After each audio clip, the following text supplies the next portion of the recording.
విజయోత్సవ సంబరాలు నిర్వహించుకుంటున్నారో విజయోత్సవ సంబరాలు కాదు ఇవి, మరి ఇక్కడ ఏదైతే నయవంచన దినాలు అని చెప్పి పుట్టా మధుకర్ ప్రతి మండల కేంద్రానికి వెళ్లి ప్రజలను చైతన్యం చేసే ప్రయత్నాలు చేసిండు.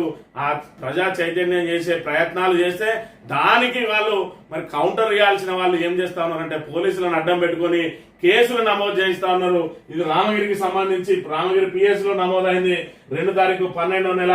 మరి ఇక్కడ కంప్లైంట్ దారులు ఎవరైనా ఈ స్వామి ఏఎస్ఐ ఇచ్చిండు. ఎవరెవరి మీద?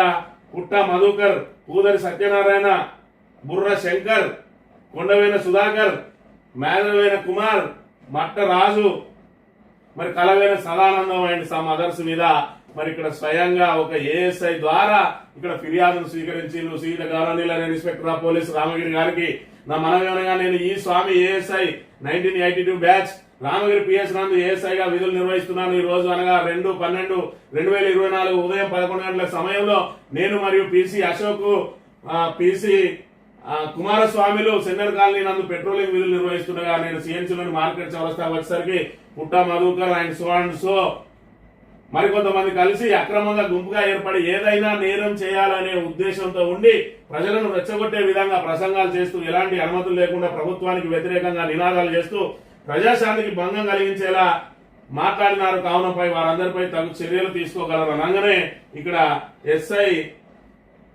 మరి ఇక్కడ చంద్రకుమార్ వెంటనే as per the confirms of the above petition I registered A case in crime number 156/2004 under section 189/2 292 read with 3/5 BNS and took up the investigation అని చెప్పి ఎఫ్ఐఆర్ నమోదు చేయడం జరిగింది. మరి పోలీసులారా ఒక్కసారి గమనించండి. ఇప్పుడే మీరు కాంగ్రెస్ ప్రభుత్వం వచ్చిన తర్వాతనే కాలేదు పోలీసులు, గత ప్రభుత్వంలో కూడా చూసిండ్రు. ఎన్నడన్నా శ్రీధర్ బాబు మీద ఇట్లా ఏఎస్ఐ తోటో హెడ్ కానిస్టేబుల్ తోటో కానిస్టేబుల్ తోటో ఫిర్యాదు తీసుకొని బీఆర్ఎస్ 10 సంవత్సరాల హయాంలో ఒక్క కేసన్నా నమోదు చేసిండ్రా? ఎందుకు? ఏ రోజు కూడా శ్రీధర్ బాబు ఆందోళన చేయలేదా? ఏ రోజు కూడా నిరసన తెలియజేయలేదా? ఏ రోజన్నా కేసు నమోదు చేసిండ్రా? ఈ రోజు ఎందుకు చేయాల్సి వస్తా ఉన్నది అంటే పోలీసులను అడ్డంగా వాడుకుంటా ఉన్నారు. ఇది ఒక్క దగ్గర జరిగింది కాదు, ఇది రామగిరి పోలీస్ స్టేషన్. ఇక్కడ రాయేశం అనే హెడ్ కానిస్టేబుల్ ఈయన చూసుకున్నట్టయితే ఈయనే మరి ఇక్కడ మంతని పోలీస్ స్టేషన్ లో ఫిర్యాదు చేసిండు. సేమ్ సెక్షన్స్, సేమ్ ఫిర్యాదు, సేమ్ కథ. మళ్ళీ అక్కడ ఫిర్యాదు నమోదు, కేసు నమోదు. అదే విధంగా ఇక్కడ కమాన్పూర్ చూసుకున్నట్టయితే రహీము మరి ఇక్కడ ఫిర్యాదు చేసిండు 17/11/2024 రోజున. మరి సేమ్ ఫిర్యాదు, మళ్ళీ సేమ్ కేసు. మరి రకంగా అంటే ప్రతిపక్షాలు నోరు మూసుకొని ఉండాలన్నా మరి ఇక్కడ పోలీసులు ఒక నిమిషం ఆలోచన చేసుకోవాలి.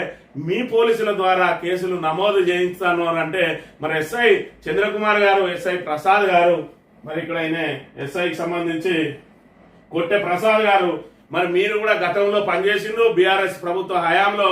ఎవరన్నా మీరు ఈ విధంగా ఒత్తిడి చేసిరా? ఎప్పుడన్నా ఈ విధంగా అక్రమ కేసులు పెట్టిరా? ఒకసారి మీ ఆత్మ పరిశీలన చేసుకోవాలి.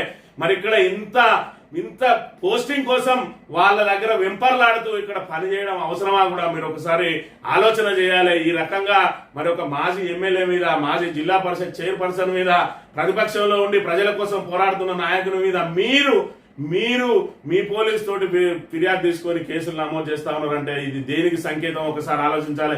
మీరే సుమోటోగా మరి నమోదు చేయలేరు. చంద్రకుమార్ గారు, అదే విధంగా కొట్టె ప్రసాద్ గారు, మరి వెంకటకృష్ణ గారు, మరి మీరే సుమోటోగా నమోదు చేయలేరు. మళ్ళీ మధ్యలో ఈ కింది స్థాయి ఏదైతే పోలీసులతో ఎందుకు ఫిర్యాదులు తీసుకుంటా ఉన్నారు అంటే ఈ రకంగా మరి మీ చేతిలో ఉన్న అధికారాన్ని దుర్వినియోగం చేస్తా ఉన్నారు.